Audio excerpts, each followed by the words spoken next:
Hello, brothers and sisters. Welcome to day 185 of the Chronological Read Through the Bible. Today's reading covers Psalm chapter 42 through chapter 46. And for my commentary, I'm going to be looking at chapter 45. Chapter 45 is the great wedding chapter and speaks of the bride and the bridegroom's union. Now, I just want to say as we start out, this is speaking of really a heavenly wedding. It's most likely at the time that it was written, the sons of Korah had come together to write a psalm of a great royal wedding that was about to take place in the kingdom. And as the Lord led, they ended up with this wonderful messianic psalm. Now, before I actually start reading Psalm chapter 45, I want to read out of Revelation. I want to go to the very end of the Bible, to chapter 22, literally the end of the Bible, and read verse 17. The Spirit and the bride say, "Come," and let the one who hears say, "Come," and let the one who is thirsty come. Let the one who wishes take the water of life without cost. This is really speaking of that great and glorious day of the wedding feast in heaven.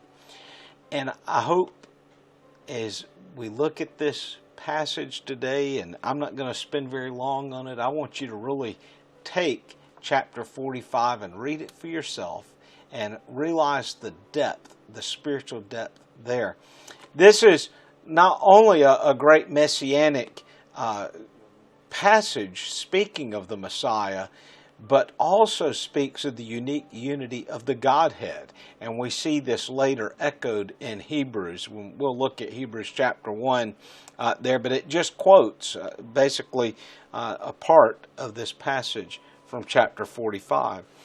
It says in verse 1, "My heart overflows with a good theme as I address my verses to the King. My tongue is the pen of a ready writer." So, you are fairer than the sons of men. Grace is poured upon your lips. Therefore, God has blessed you forever. And this is speaking of Christ. And even though we know in Isaiah it says that he would have no outward beauty, that we would look upon him, the inward beauty of Christ and the beauty of his very soul is so deep and rich that you can't help but realize that from this passage. And Christ is, of course, the most perfect bridegroom, if you will, the groom of the wedding. And it's just an amazing concept when we think of this, but one that makes some people uncomfortable, one which others wish to avoid. And that's why I started with Revelation first, is I don't want people to think, well, where is this whole concept of Christ and the wedding? And we see this picture. Jesus uses it a number of times when he speaks of basically the preparing a home. He goes to prepare a place for us. This is the groom's promise to his bride of that they're pledged in marriage, and so I'm going to go and prepare a place. And the groom would normally have a room in his father's house, or maybe a separate home that would be on his father's compound. And he would prepare this place. And then the father would come and inspect it and would say, well, you need to do these little things and then it'll be ready. And he would finish those, and the father would come back and inspect it again. And he would say, well, it looks good, son. Go get your bride. And then the great wedding procession would take place. And he would go and bring his bride. But sort of the romance there is that the bride wouldn't know exactly when the bridegroom was coming. And that day, that hour was unknown.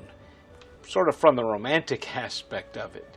And then she would be brought back to his home, and there would be a large, great wedding banquet which would take place. This is the picture that Christ gives us. And this is again a part of what unfolds in chapter 45. Gird your sword on your thigh. Again, we remember the book of Revelation where it speaks of Christ coming, right? O mighty one, in your splendor and your majesty, and in your majesty ride on victoriously. For the cause of truth and the meekness and righteousness, let your right hand teach you awesome things. Your arrows are sharp, the people fall under you. Your arrows are in the heart of the king's enemies. And then we have this in verse 6.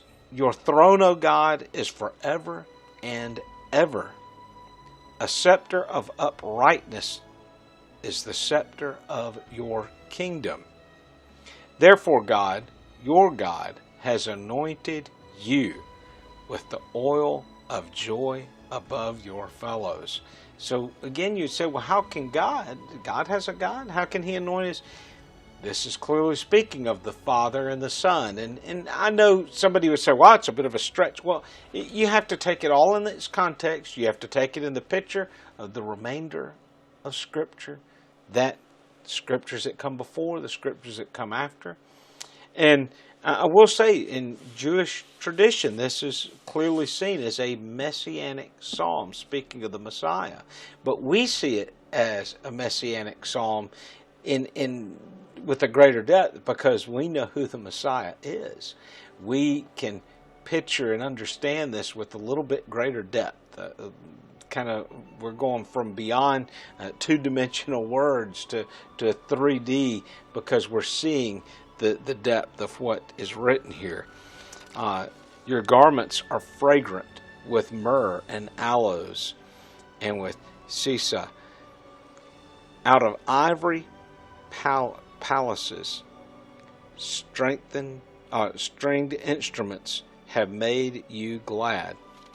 When we think of these ivory palaces, I think of the ivory throne of King Solomon, how he had created this very just amazing throne room with this throne that he had set up.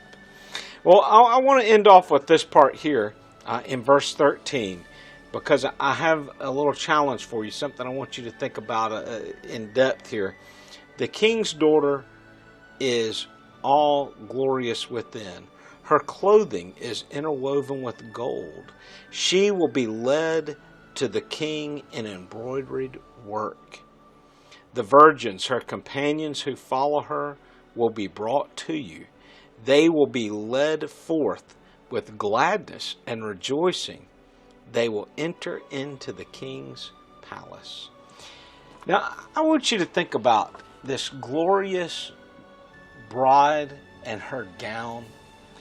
You are the bride of Christ. Now, I know for some men that doesn't sound very good, does it? But you are a bride of Christ. And we have this picture of the church. The church is the bride. We're a part of the church.